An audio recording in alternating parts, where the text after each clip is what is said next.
This week on Worldview, with the big two leaders of US and China skipping the COP28 in UAE, has the climate summit lost some of its sheen? And why did India, now the most populous nation, refuse to sign on the Green Energy Pledge and the Climate Health Agreement?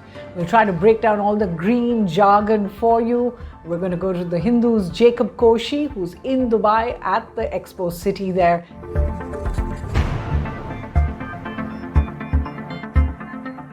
Hello and welcome to Worldview at the Hindu with me, Suhasini, Haidar. Now we're halfway through the COP28 that is being held in Dubai.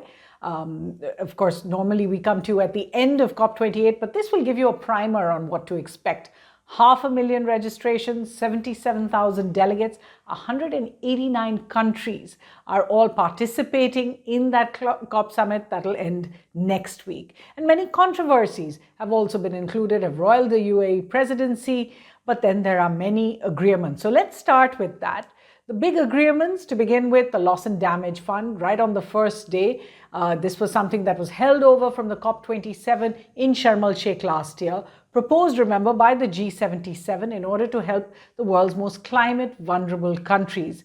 Around $750 million has been committed so far, including 100 million each from UAE and Germany, 145 million from the EU, about 50 million from the UK, and 17 million from the United States, and that to set up the fund, which will be managed by the World Bank.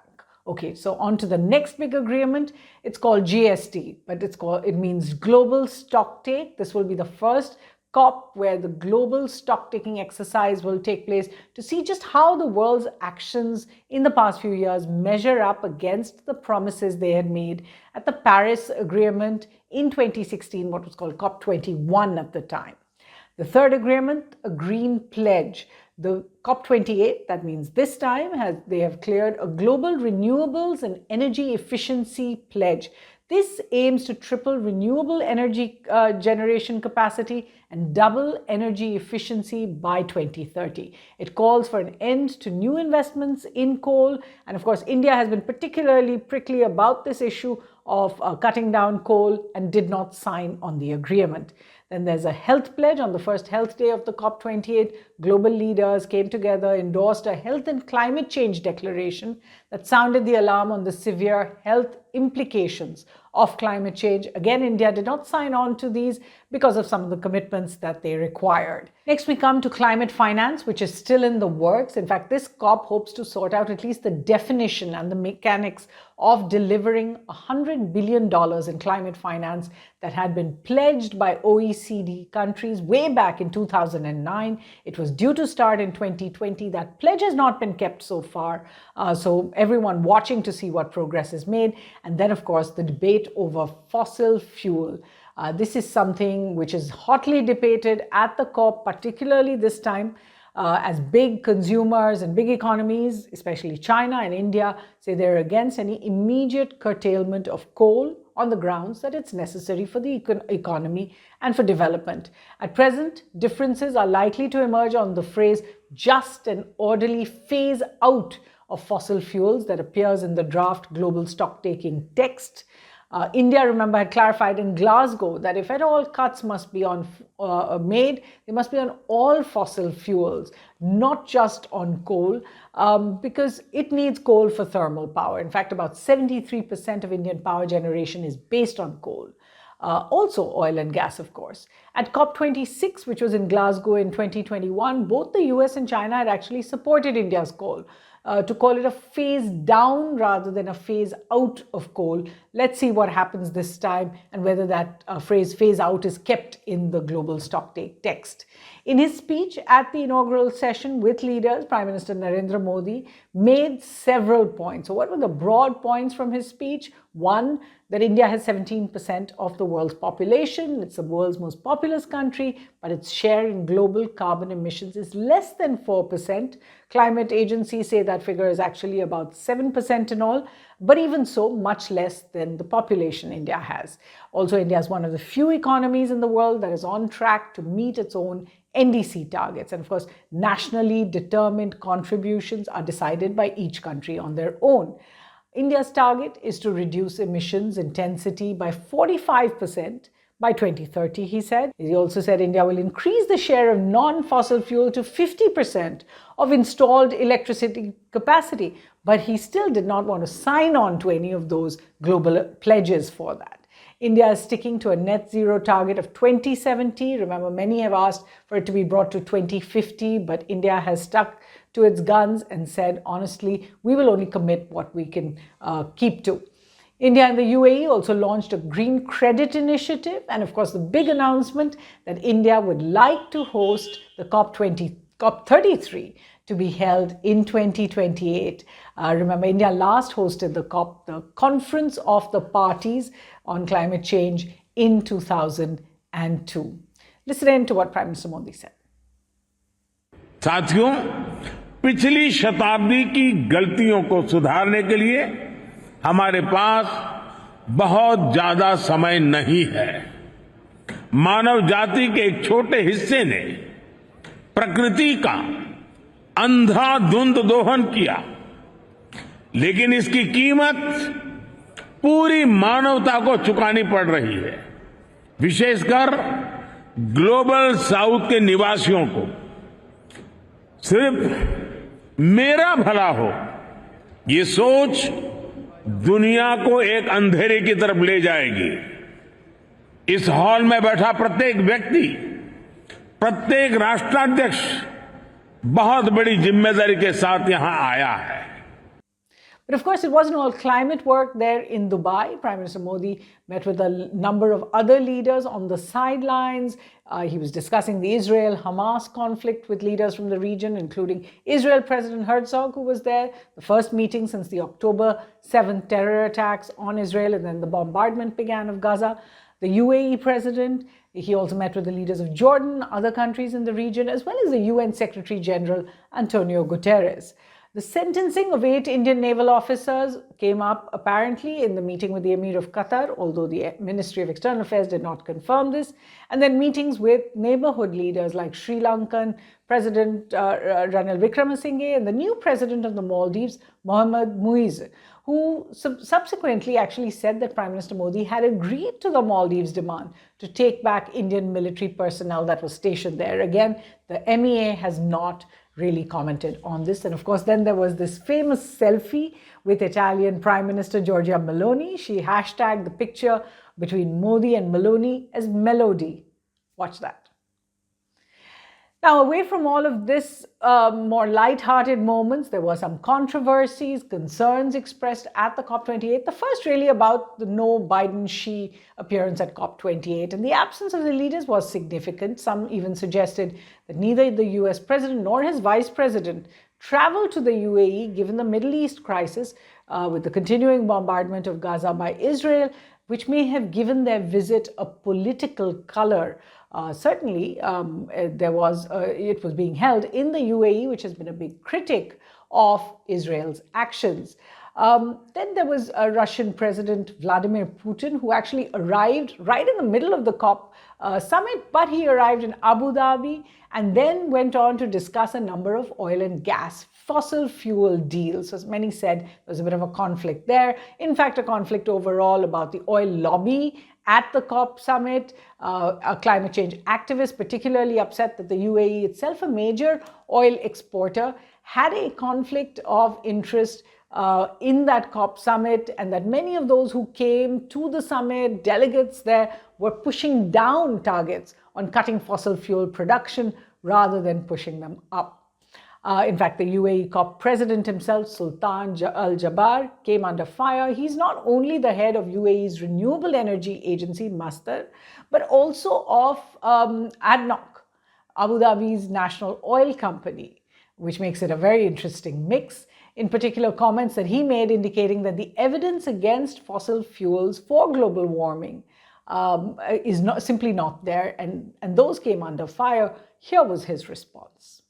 I am quite surprised with the constant and repeated attempts to undermine the work of the COP28 presidency and the attempts to undermine the message that we keep repeating when it comes to how much we respect the science and how we ensured that the science is what dictates our strategy for our strategic imperatives and the objectives we want to deliver at COP28.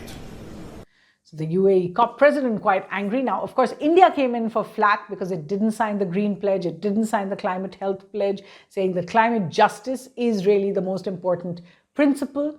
And earlier, I spoke to the Hindu's deputy science editor, Jacob Koshi, who was there in Dubai, and began by asking him just what the absence of President Biden and President Xi really meant for the COP summit. Just to start with, compared to previous COP climate summits, it seemed as if the turnout in Dubai was less than before. The big two, of course, the US and China's presidents weren't actually there. What really explains this kind of a turnout, given all the promises that were made ahead of it? Is there a sort of climate fatigue setting in? Well, the COP presidency had said that nearly 70,000 delegates had registered. Now, it will be some time before we actually get those official numbers of how many people have actually turned up. But on the other hand, I don't see climate fatigue per se. Yes, President Biden and President Xi Jinping are not here.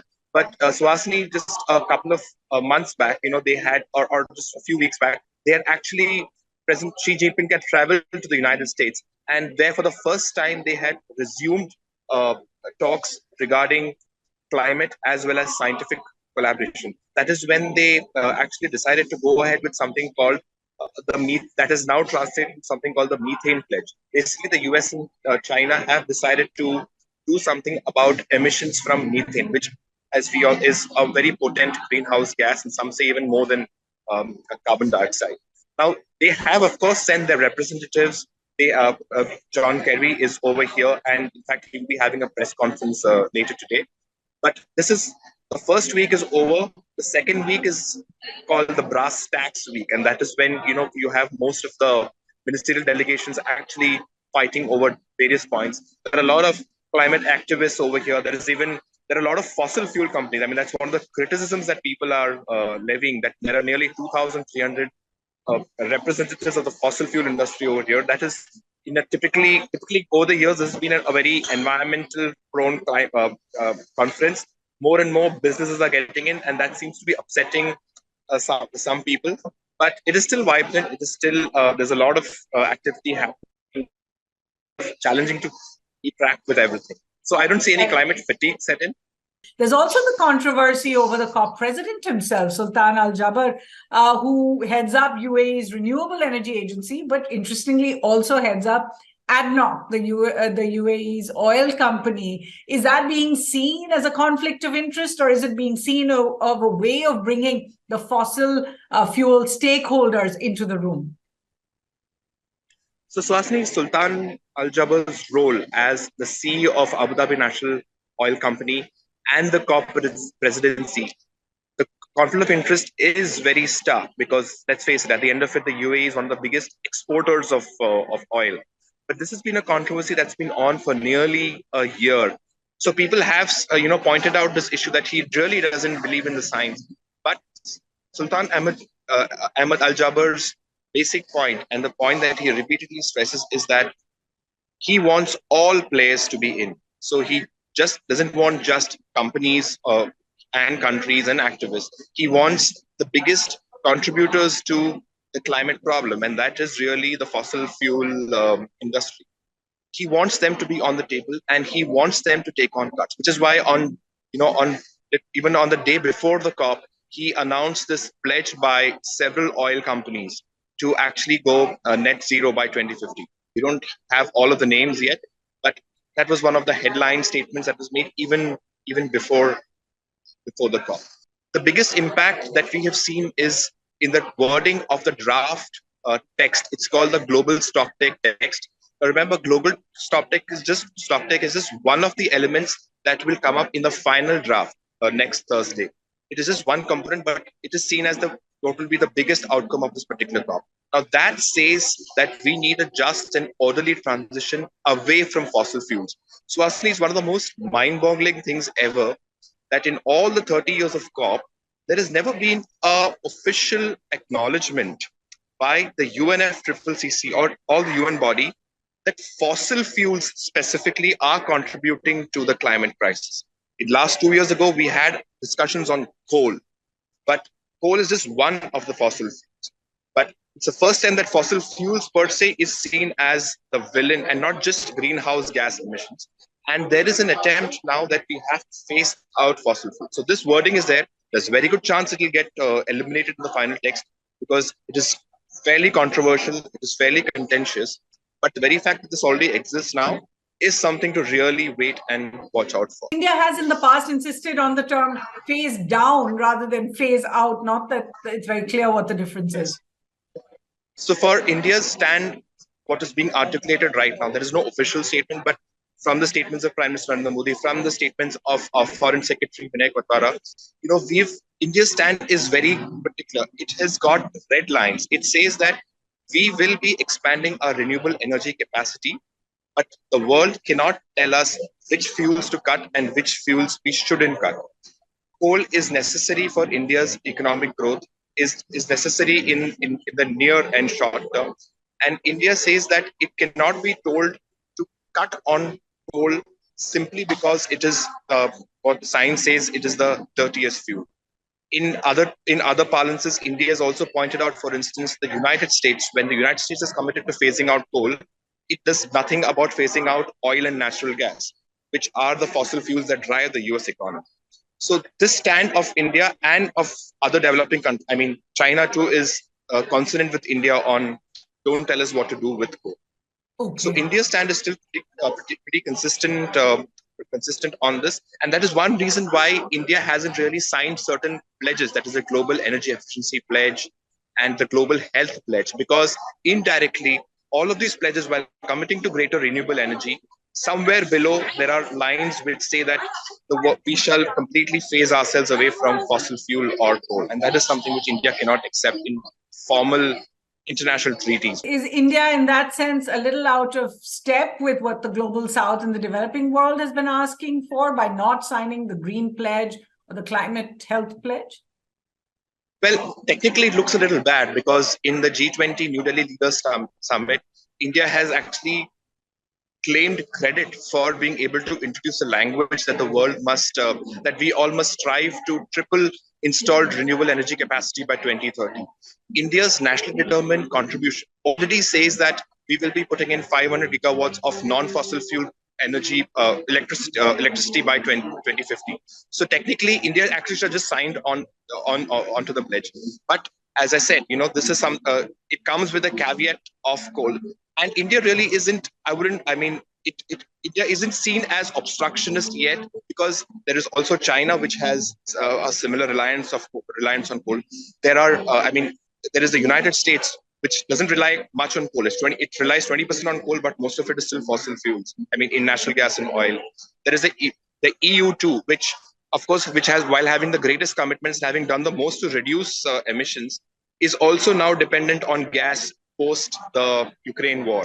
So India is not really seen as isolationist or atavistic or out of sync. This is all part of classic negotiations that happen. So let's see how this goes. And you're watching every bit of it. Of course, apart from the controversies, the COP28 really did hit the floor running with an early success on agreeing on the implementation of the loss and damage fund, which the developing world had put forth in Sharm el-Sheikh. Are there any more details really of who's on which side, who will be the beneficiaries, who has to contribute, and where does India stand on the loss and damage fund?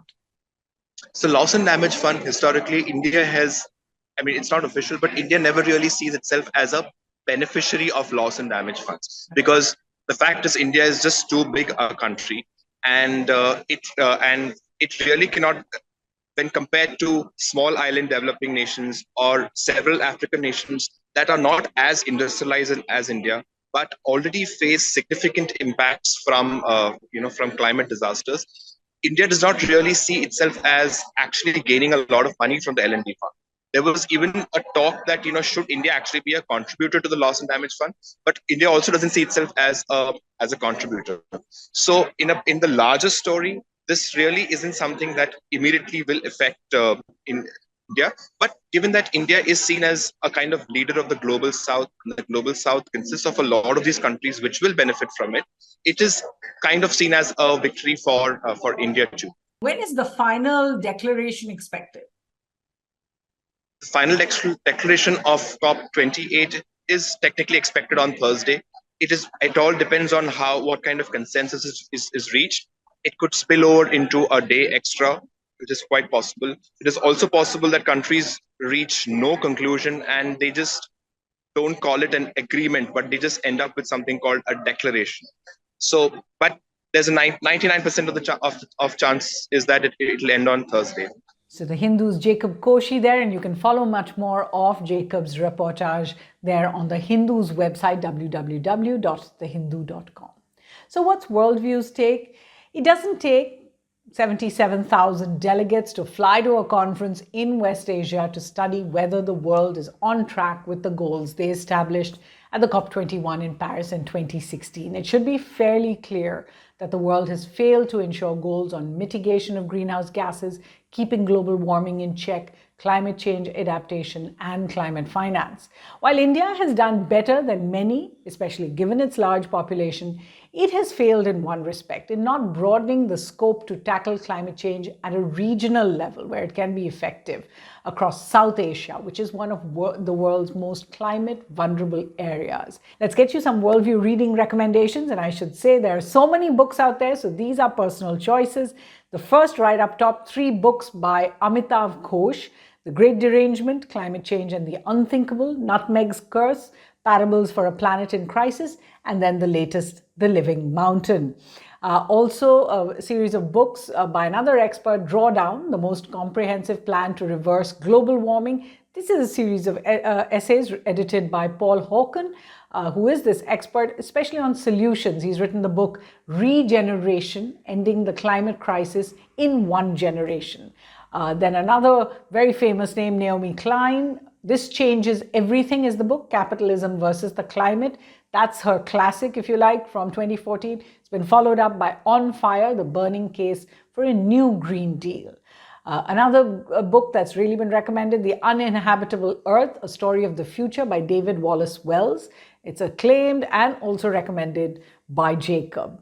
A book for those who enjoy a little bit of history and looking at maps is called The Earth Transformed, An Untold History by Peter Frankopan, who looks at the historical evidence of climate change. Of course, I've spoken about Frankopan's books, whether it was the Silk Roads or the New Silk Roads. And of course, as a result, this book too has quite a bit about China and the history of climate change. A book on India, The Next New, Navigating the Fifth Industrial Revolution by Pranjal Sharma, who was a fellow journalist. He has a chapter on green energy and green digital energy in particular, which is worth reading. A book called The Climate Solution, India's Climate Change Crisis and What We Can Do About It. Very practical book by Mridula Ramesh. Environmentalism, you may have already heard of this. It's a global history by Ramchandra Guha. This is about India's environmental traditions and what India historically has done. Also has profiles of great Indian environmentalists, beginning with Mahatma Gandhi. And finally, India in a Warming World, Integrating Climate Change and Development. This is edited by Navroz Dubash and certainly is a voice. You can read his edits in The Hindu and follow him online as well. So we hope you enjoyed our selection and do join us again. Please like and subscribe to The Hindu's YouTube playlist or log in to www.thehindu.com. From the team here, thanks for watching.